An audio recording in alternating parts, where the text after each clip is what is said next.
Chapter 47. This is an exciting time. Timeshare as an industry is growing every year.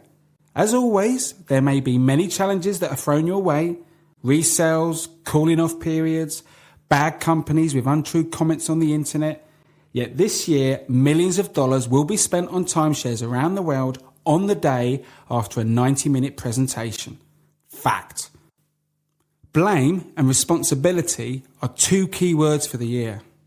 With the opportunity now to be at the starting line together, there's no reason why you can't be a top performer this year as long as you do not blame and you take responsibility. If you go 10 tours without a sale, it's you, not the clients. This is 100% a fact. And if you can take responsibility of this and focus on areas in your presentation that you can improve, then the next 10 tours will have sales. It cannot be the clients all the time. They just wouldn't sign today. They own 6 weeks. They don't need any more.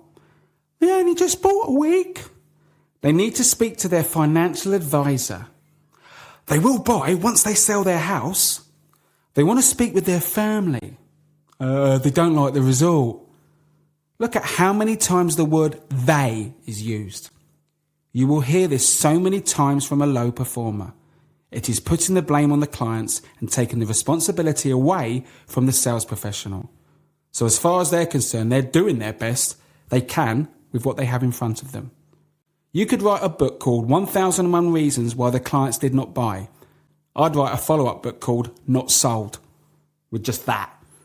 The timeshare sales tip of the year is to take responsibility of your performance and do whatever you can to improve, learn and grow. Take the word blame out of your vocabulary. If you take everything you learn and put it into action, you will succeed and earn more money. Fact, fact, fact. What you hear, you forget. What you see, you remember. What you do, you understand.